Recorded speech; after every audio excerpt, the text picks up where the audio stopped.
Jungle. Selamat pagi Pak Agus, selamat pagi teman-teman. Perkenalkan nama saya Risma Febriastuti dengan NIM 172114145 akan mempresentasikan mengenai business plan yang menjadi tugas akhir mata kuliah anggaran semester ini.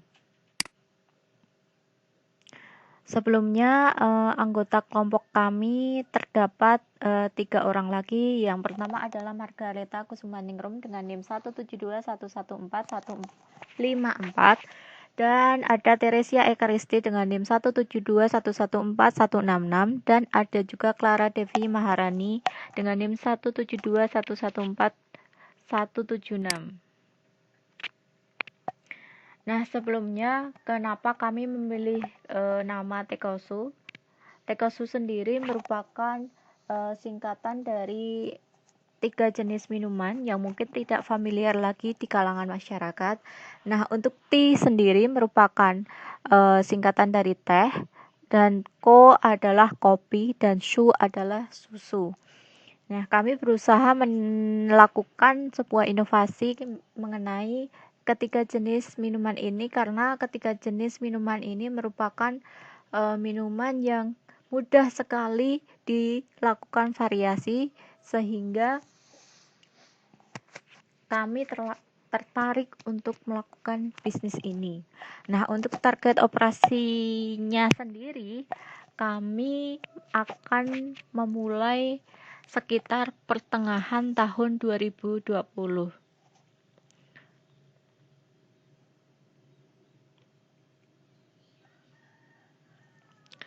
Nah, untuk lokasinya sendiri kami memilih lokasi itu berada di Yogyakarta. Seperti yang kita ketahui, di Yogyakarta itu merupakan kota pelajar di mana banyak sekali universitas maupun sekolah, baik sekolah dasar, baik sekolah SMP, SMA, SMK, dan sebagainya. Untuk target sendiri, kami tidak membatasi kalangan.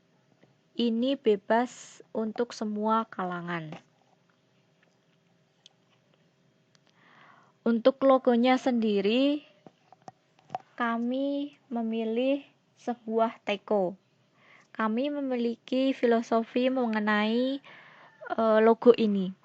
Yang pertama, di dalam logo itu merupakan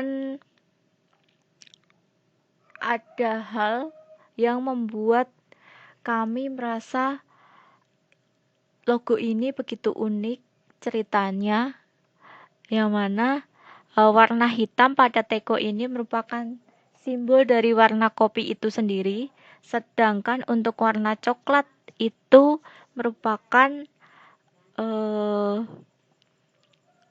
simbol dari warna teh.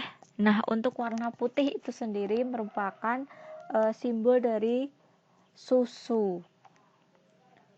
Nah, untuk tagline-nya itu sendiri, kenapa kami memilih Get Your Better Mood? Karena kami merasa sebuah pelanggan bisa dikatakan atau bisa disebut dengan raja. Kami merasa pelanggan itu setelah memesan dan menikmati produk kami bisa mendapatkan suasana atau perasaan yang lebih baik, di mana moodnya lebih mungkin lebih senang atau bagaimana. Mungkin jika awalnya perasaannya sedih, setelah menikmati produk minuman dari kami akan merasa senang seperti itu.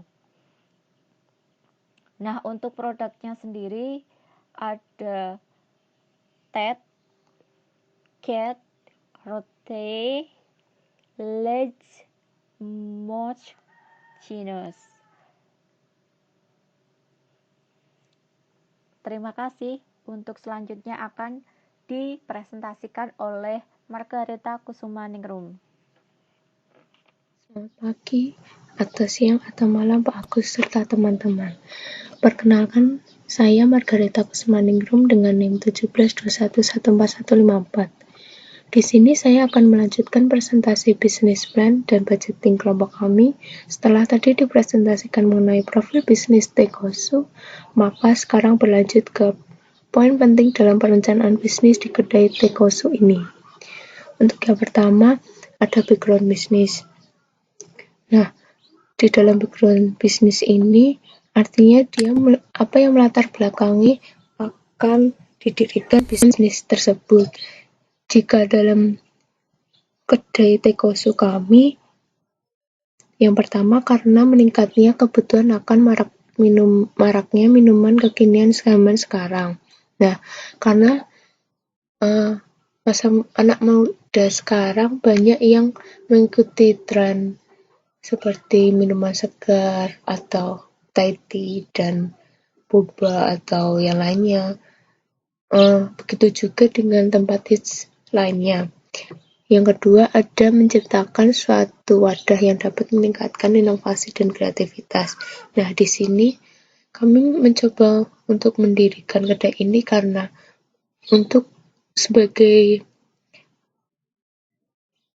peluang atau membuka lapangan pekerjaan juga bagi teman-teman atau orang lain yang belum mempunyai pekerjaan. Kemudian menjadi perusahaan yang memiliki inovasi terkini dan menjadi sumber inspirasi bagi bisnis di masa yang akan datang. Nah, dengan bisnis yang sekarang ini kami buat dengan adanya teknologi yang ada sekarang yang semakin canggih, kami mencoba untuk mengkombinasikan antara teknologi dengan bisnis kami. Dengan adanya kombinasi tersebut, kami semakin dipermudah. Yang keempat, ada memperluas cakupan bagi para pemilik usaha di bidang kedai minuman. Nah, di sini juga menjadi salah satu tujuan kami untuk terus mengembangkan bisnis kami secara luas. Selanjutnya ada strategi bisnis plan. Nah, di dalam strategi ini dari segi pemasaran dan promosi sangat terbantu dengan adanya teknologi yang ada. Nah, kami sudah mencoba untuk bekerja sama dengan beberapa platform layanan ojek online, kemudian memberikan pelayanan yang lebih cepat kepada konsumen. Hal ini juga dapat memberikan daya tarik kepada konsumen yang di luar akan produk yang kita tawarkan. Kemudian penghargaan untuk konsumen. Nah, mungkin sesekali kami akan memberikan suatu kuis atau challenge di media sosial yang kami buat agar dapat mengapresiasi dan menjembatani antara produsen dengan konsumen semakin baik. Selanjutnya ada penghargaan untuk karyawan atau barista. Nah, hal ini untuk memotivasi tenaga kerja kami agar lebih bekerja keras dalam bekerjanya. Selanjutnya iklan pada berbagai media sosial. Seperti yang sudah saya jelaskan tadi, dapat membantu dalam menjembatani antara produsen dengan konsumen. Kemudian meningkatkan promosi. Nah, itu seperti yang tadi saya jelaskan di lewat media sosial. Selanjutnya ada alat pembayaran secara cashless. Di sini sebagai salah satu cara kami selain tradisional yang menggunakan alat non-tunai. Selanjutnya mengadakan event yang sedang menjadi tren. Ini adalah salah satu cara kami atau strategi yang membuat bisnis kami akan lebih berkembang di kemudian hari. Yang ketiga ada opportunity.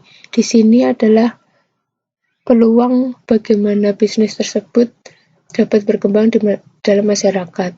Untuk bisnis kami, yang pertama, belum banyak yang melakukan inovasi ketika bisnis minuman ini. Jadi, kami mencoba mengkombinasikan antara teh, kopi, dan susu. Kemudian, yang kedua ada fenomena saat ini karena setiap orang akan merasa butuh tempat untuk sekedar bersantai atau mengistirahatkan pikiran. Nah, kami mencoba untuk menyajikan lokasi atau tempat kedai yang nyaman dengan nuansa klasik beserta sedikit alam, sehingga dapat menggugah selera penikmatnya dalam sekedar ngobrol atau mengerjakan tugas yang lainnya. Yang ketiga, kemudahan dalam mengolah bisnisnya. Nah, dengan adanya teknologi yang ada, kami semakin mudah untuk menjembatani antara produsen dengan konsumen yang ada. Dan yang keempat, beda dengan berbagai jenis minuman lain. Nah, kami mencoba untuk mengkombinasikan brand kami teh, kopi, dan susu dengan cara yang berbeda. Begitu juga dengan pelayanan atau fasilitas yang kami berikan.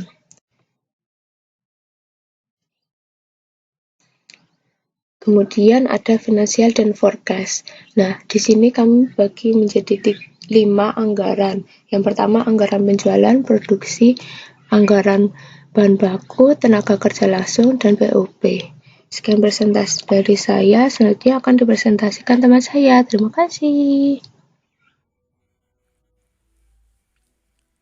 Oke semuanya, saya Teresia Ekaristi, NIM 17211416 akan melanjutkan presentasi dari teman-teman.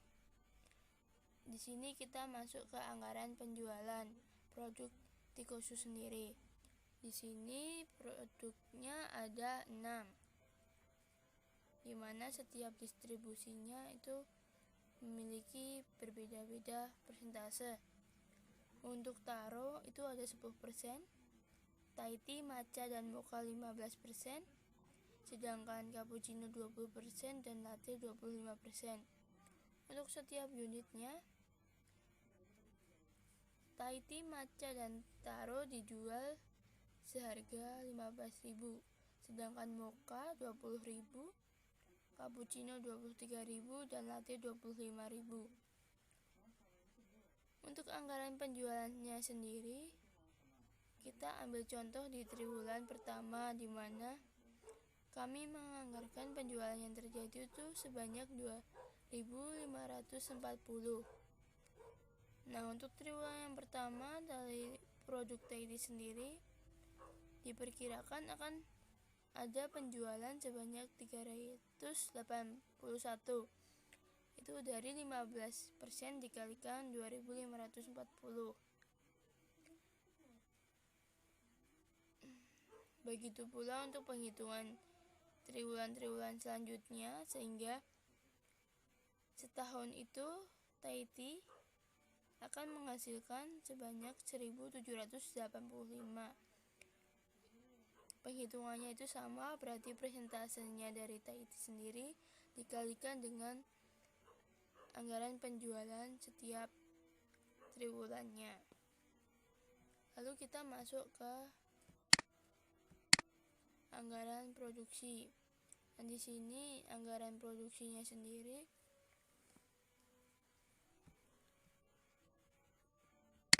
terlihat bahwa untuk Thai tea itu ada 1.400 per tahun. Jadi ini didapat dari penjualan per tahun Thai tea itu ada 1.785. Sedangkan perkiraan persediaan akhir yang ada itu 1.715. Jadi yang tersedia itu ada 3.500. Perkiraan persediaan awal yang dimiliki produk Thai tea itu ada 2.100. Sehingga hasil pengurangan antara tersedia dan persediaan awal merupakan jumlah produksi, yaitu sebesar 1.400.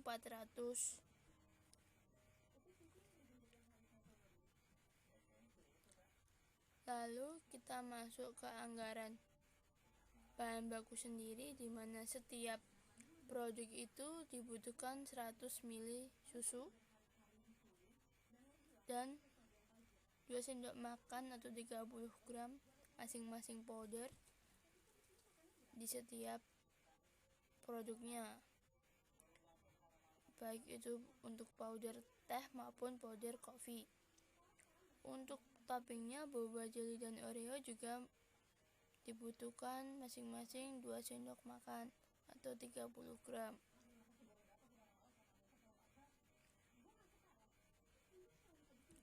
Untuk anggaran bahan baku sendiri, tadi kita udah mencari produksinya bahwa setahun itu ada 1.400. Jadi untuk per triwulannya tinggal dibagi 4 aja karena kita menggunakan pola stabil. Produksi di tiap triwulannya ada 350. Nah, 350 itu untuk Tidy sendiri, bahan baku susu itu dibutuhkan 100 ml per produk. Jadi 100 ml dikalikan 350. Jadi di triwulan pertama kebutuhan susunya ada 35.000 ml. Untuk tea powder, boba, dan jelly di mana di sini penghitungannya sama, yaitu dibutuhkan 2 sendok makan atau 30 gram. Maka 30 gram dikalikan dengan 350. Jadi jumlah kebutuhan masing-masing tea powder, boba, dan jelly di triwulan pertama adalah 10.500. Nah, untuk penghitungan di tiap triwulannya sendiri itu sama, jadi kita tinggal mengalihkan antara jumlah kebutuhan dengan produksinya. Untuk anggaran biaya bahan baku sendiri, di sini susu UHT itu per milinya dihargai sebesar 17, tea powder itu 50, boba 30, dan jelly 20. Jadi untuk susu UHT kita ambil contoh di triwulan pertama di mana kebutuhannya itu 35 mili. Dengan harga per milinya 17, maka biaya susu UHT itu ada 595 rupiah. Sedangkan untuk tea powdernya di mana jumlah kebutuhannya ada 10.500 dan harganya 50, maka biaya yang dibutuhkan di triwulan pertama itu ada 525.000 rupiah. Untuk boba dengan jumlah kebutuhan 10.500 dan harga 30 rupiah, maka biaya yang dibutuhkan itu untuk triwulan pertama kebutuhan boba ada 315.000 rupiah. Dan untuk jelly jumlah kebutuhan 10.500 dengan harga per gramnya 20 rupiah, maka biaya yang dikeluarkan untuk jelly di triwulan pertama ada 210 rupiah.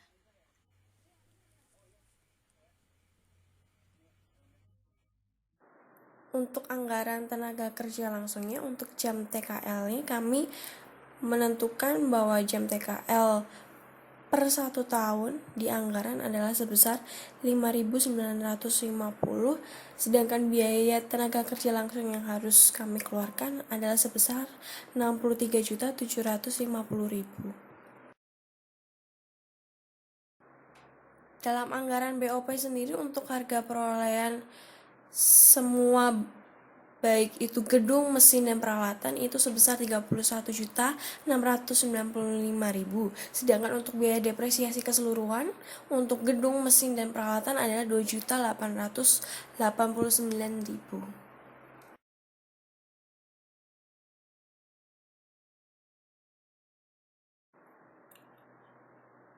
Jadi kesimpulannya adalah kedai Teh Koshu ini merupakan usaha bisnis yang didirikan pemilik karena kecintaannya terhadap kopi, susu, dan teh, sehingga muncul ide untuk mengolah jenis minuman tersebut menjadi sesuatu yang baru yang akan diperkenalkan kepada masyarakat sekitar. Kemudian daripada itu, dalam bisnis ini kami juga menyadari bahwa pasti ada risiko yang akan kami alami. Salah satunya adalah kesalahan dalam mengolah semua jenis minuman yang kami jual, sehingga itu dapat mempengaruhi kualitas dari produk sendiri dan juga kepuasan dari pelanggan.